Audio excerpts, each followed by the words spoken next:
প্রিয় ভাই বোনেরা, আজকে আমাদেরকে সতর্ক থাকতে হবে। সতর্ক এই জন্য থাকতে হবে, গত এক যুগের বেশি সময় ধরে যেভাবে বাংলাদেশের মানুষের কথা বলার অধিকারকে কেড়ে নেওয়া হয়েছিল, বাংলাদেশের মানুষের ভোটের অধিকারকে যারা কেড়ে নিয়েছিল, তারা তো দেশ থেকে ছেড়ে পালিয়ে গিয়েছে। কিন্তু তাদেরই এক সহযাত্রী তারা দেশে রয়ে গিয়েছে। বিভিন্ন সময় তারা দেশ স্বাধীনের পর থেকে, দেশ স্বাধীনের আগে থেকে বিভিন্ন সময় তারা বিভিন্ন রূপ ধারণ করেছে। এই রূপ ধারণকারী, বহু রূপ ধারণকারী তারা আজকে বিভিন্ন জায়গায় বিভিন্ন ষড়যন্ত্রে লিপ্ত হয়েছে।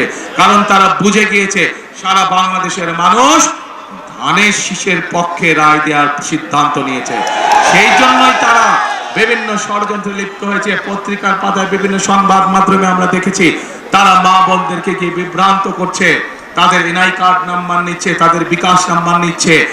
ভিন্ন ধর্মের মানুষ যারা আছেন তাদেরকে গিয়ে বিভিন্নভাবে হুমকি ধমকি দিচ্ছে। পরিষ্কারভাবে বলে দিতে চাই, একটু আগে যেভাবে বলেছি ৭১ সালে আমরা সকল ভাই বোন, সকল ধর্মের ভাই বোনরা ঐক্যবদ্ধ থেকে দেশকে স্বাধীন করেছি। ২০২৪ সালের গণ অভ্যুত্থানে আমরা সকল ধর্মের ভাই বোনেরা ঐক্যবদ্ধ থেকে স্বাধীনতাকে রক্ষা করেছি। ইনশাআল্লাহ আমরা সকল ধর্মের ভাই বোনেরা ঐক্যবদ্ধভাবে এই ১২ তারিখের নির্বাচনে যারা ষড়যন্ত্র করবে তাদেরকে আমরা দাঁত ভাঙা জবাব দেব ইনশাআল্লাহ। প্রিয় ভাই বোনেরা, আসুন ১২ তারিখে আমরা এই দেশ গঠনের কাজ দেই এবং এই দেশ গঠনের জন্য যাদের হাতে আমরা ঝান্ডা তুলে দিয়েছি সেই মানুষগুলো আজ আমার দুই পাশে দাঁড়িয়েছে। আপনারা চিনেন তাদেরকে? এই মানুষগুলোকে আপনারা ১২ তারিখ পর্যন্ত দেখে রাখবেন। ১২ তারিখের পরে এই মানুষগুলোর দায়িত্ব হবে আপনাদের সাথে থাকা, এলাকার উন্নয়ন করা, আপনাদের উন্নয়ন করা, আপনাদের বিপদে আপদে পাশে থাকা। ১২ তারিখে এদেরকে জয়যুক্ত করে আনবেন ইনশাআল্লাহ। এবং ১২ তারিখ থেকে পরবর্তী ৫ বছর পর্যন্ত এরা প্রত্যেকটা মানুষ সার্বক্ষণিক জনগণের সেবার কাজে রত থাকবে ইনশাআল্লাহ। আজ এখানে আমাদের সাথে ৩ জন ধানের শীষ আছে এবং আমাদের এক ভাই খেজুর গাছ এখানে আছেন, উনিও আন্দোলন সংগ্রামে আমাদের সাথে ছিলেন। কাজেই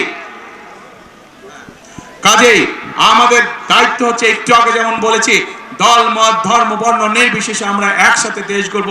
ঠিক একইভাবে ধানের শীষের পাশাপাশি আমাদের খেজুর গাছের যে প্রার্থী আছে তাকেও আপনারা দেখে রাখবেন। এই মানুষটিকে সাথে নিয়েও আমরা ইনশাআল্লাহ দেশ গঠনের কাজে হাত দিব। এখন প্রিয় ভাই বোনেরা, আমরা খেয়াল করছি যে এই এলাকার মানুষ যাতে সহজে ভোট দিতে না পারে, একটি দলকে আমরা খেয়াল করছি আমাদের সমাজের বিভিন্ন মানুষকে গিয়ে তারা ভয় দেখাচ্ছে। পেয়েছেন এই খবর আপনারা? বিভ্রান্ত করার চেষ্টা করছে, তারা ভয় দেখানোর চেষ্টা করছে।